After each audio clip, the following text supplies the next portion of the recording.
Breaking news! Trump has delivered a verdict to Putin. The war will end as soon as next week. This is just explosive, a new deadline for reaching an agreement between Russia and Ukraine. How will Trump break Putin? Secret levers of influence revealed.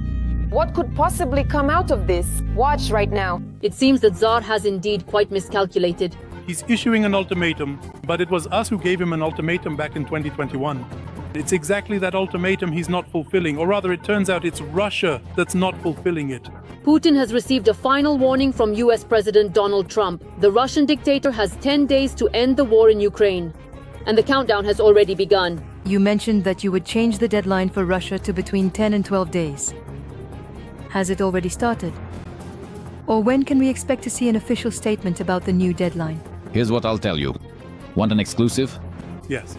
Everyone else, cover your ears. All right? 10 days, starting from today. I don't think Trump has the patience to wait another 10 days. Everything will probably happen sooner, just like it was with Iran. Remember, he gave 2 weeks but attacked on the second day. At the same time, the 47th President of the United States stated directly that he doesn't care about the reaction of energy markets to possible new sanctions against the Kremlin. Trump called Putin's lack of any response to the ultimatum a disgrace. I never thought it would turn out like this. I thought we could reach some kind of agreement through negotiations. Yes, maybe it will still happen someday, but we are very late with this process. So I'm disappointed. And their economy isn't that big. It's struggling right now. They have a relatively small economy, a strong military, but a weak economy. They used to have a strong economy, but not anymore. Their economy is quite small compared to the vast size of their land. They have enormous lands. They have something like 9 time zones, if I'm not mistaken. Russia could be very rich, it could thrive like almost no other country. But Putin is holding all of that back. Instead, he spends all his money on war. They spend everything on war and kill ordinary people.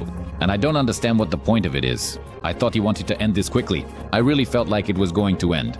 But every time I think that, he kills people. It seems like Trump's patience is really running out. His press secretary, Tammy Bruce, stated directly, "Someone has misinterpreted the restraint of the American president, and now the time has come for tough decisions." President Trump was patient, and that was mistakenly perceived by some people. But I think the time for misunderstanding the situation is over. In his pursuit of everything, the Russian dictator will apparently be left with nothing. Analysts at the Atlantic Council noted, Trump offered the Kremlin peace on terms that were quite favorable for them. It was not about capitulation, but rather a pause without demands for the return of Crimea, without accountability for war crimes. But Putin did not agree. Now everything is changing. America is moving from persuasion to pressure. And here a question may arise. Why did the Kremlin still reject such sweet terms for them? Experts believe the answer lies in ideology. Putin does not believe in an independent Ukraine. He is not afraid of sanctions or war. His main fear is peace. After all, then thousands of armed soldiers would return home, and he would have to answer to them for why they died. And the dictator would not be able to accept defeat either. Putin's steadfast refusal to accept Trump's highly favorable peace terms is partly explained by his significantly heightened expectations of a decisive victory and a profound sense of trepidation about the potentially unpredictable consequences of any agreement reached through extensive negotiations to ultimately end the protracted fighting. However, the decisive factor fueling Putin's determination to continue the war is his belief that Ukrainian statehood poses an existential threat to Russia and must be completely eliminated. The dictator is also emboldened by his allies. Although China has yet to give a clear response regarding the war, it has refused the US demand to stop purchasing sanctioned oil. Beijing has stated that this is a matter of energy sovereignty. Even if they have to pay 100% tariffs, imports will continue. In response, the US has threatened 500% tariffs on Russian oil, including shipments to China. Washington is also concerned about the export of dual-use goods from China to Russia, totaling over $15 billion. So I think that anyone who actually buys sanctioned Russian oil should be fully prepared for this particular situation. And while Russia is still reeling, Ukraine continues to receive support. The West is ramping up military aid, but President Trump has stated that Ukrainian refugees will be allowed to stay in the US until the end of the war. Moreover, relations between Washington and Kiev are reaching a new level. The Speaker of the Verkhovna Rada, Ruslan Stefanchuk, announced that a new mega deal between the US and Ukraine is expected. According to him, Kiev will sell drones to the United States and in return will gain access to advanced American weaponry. He also said that this fall, the Ukrainian military-industrial complex will surprise not only Ukrainians but the entire world with its new developments. Urgent! Kyiv is in hell! Russian drones are now killing more frequently. But the Ukrainian armed forces have delivered a powerful retaliatory strike. Russia is ablaze, factories have been blown up, and the fire can be seen from orbit. Crimea. Every voice matters. Join our community, support independent journalism, and help us bring you the truth from Ukraine. Become a member of Ukraine today. Join us now. A night of hell. Russian occupiers have once again attacked the capital of Ukraine.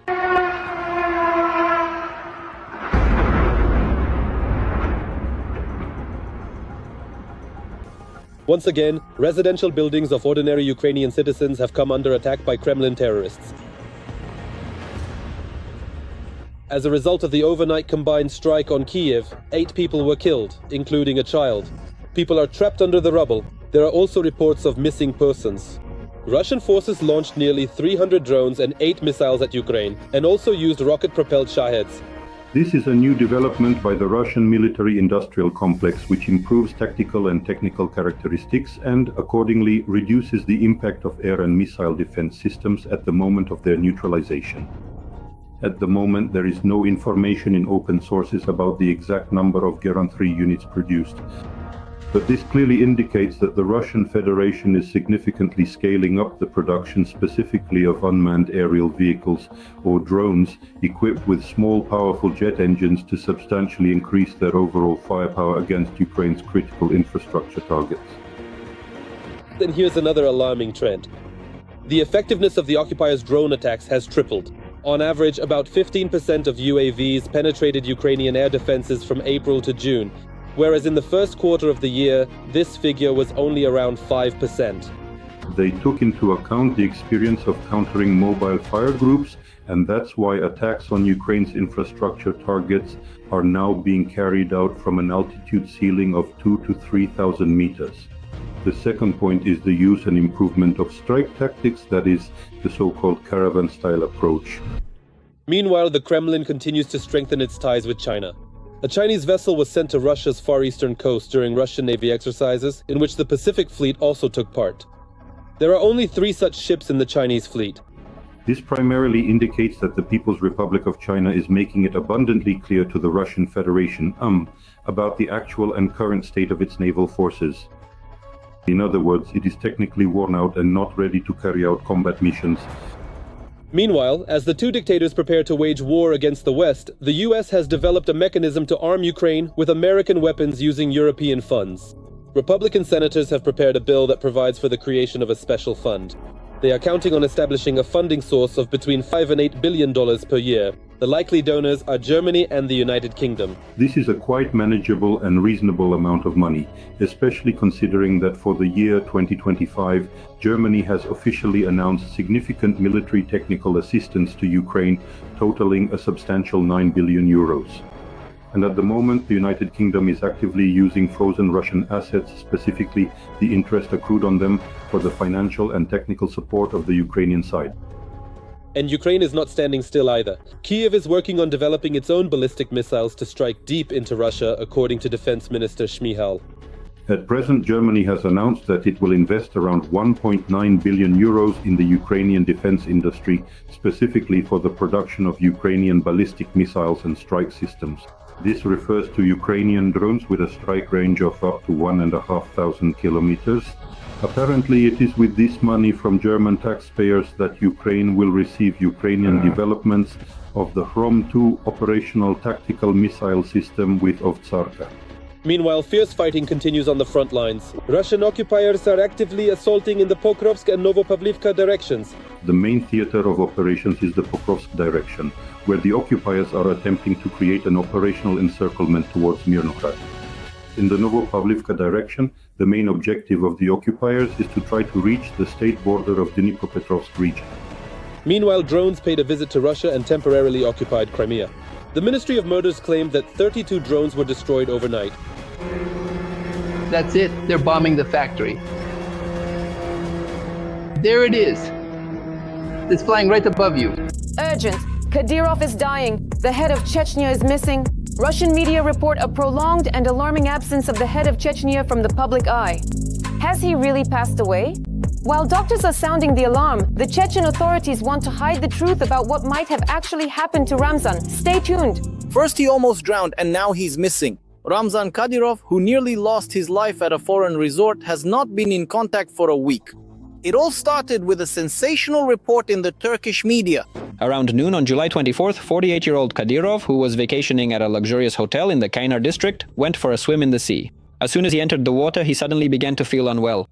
He started having trouble breathing. The Chechen ruler was essentially starting to drown.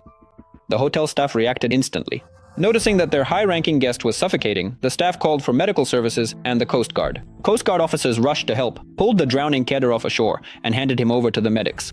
It would seem to be just an ordinary accident, but investigators noticed far too many inconsistencies in this story, especially regarding the rescuers who rushed to pull Ramzan out of the water. As a person with immunity, he always travels on such trips surrounded by dozens of bodyguards who also provide backup for the special military operation fighters. It's simply impossible to believe that there wasn't a single swimmer among them. Any rescuer who dared to get within arm's reach of him would not have been saved by anyone, absolutely no one. This is because in Turkey there are also a huge number of both victims of the brutal Kadyrov regime itself, as well as the children of those whom the Kadyrovites cruelly tortured to death, mercilessly tormented, and tragically killed. Accordingly, the security measures around Kadyrov there are simply extraordinary and exceptionally stringent.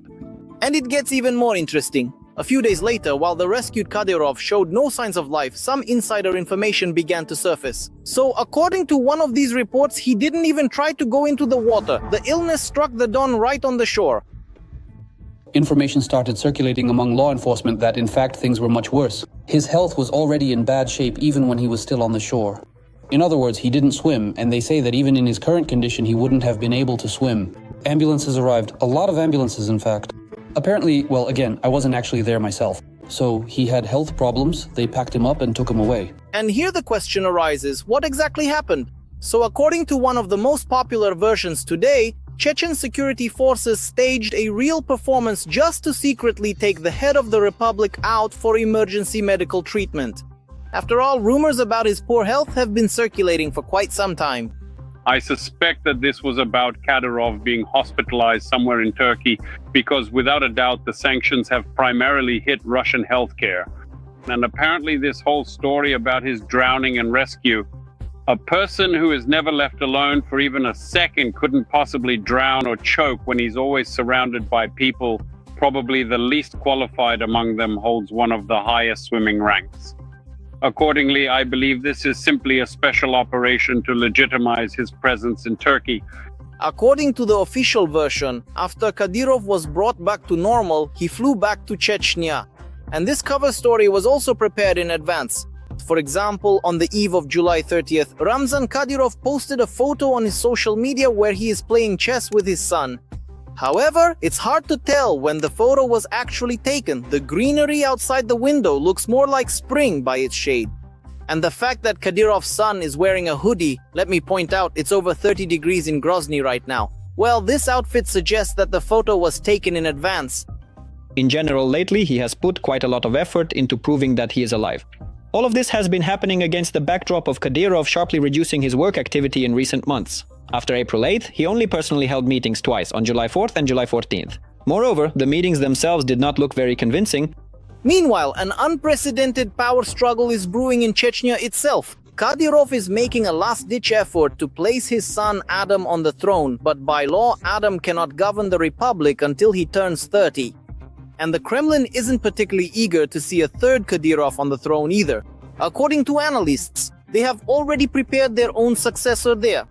Apparently, we are preparing for the funeral of Ramzan Kadyrov because at the same time as reports about his serious health problems, there is an obvious promotion of this Abdi Alaudinov. It seems he will be the next head of Chechnya, according to the Kremlin's plan. However, who will actually lead Chechnya after Kadyrov fails to return from his next hospitalization is still unclear. There are still plenty of opponents in the region to this kind of hereditary power, which does not grant the republic independence. So nothing has been decided yet. And given the number of reports about Ramzan Kadyrov's condition, we will find out soon enough.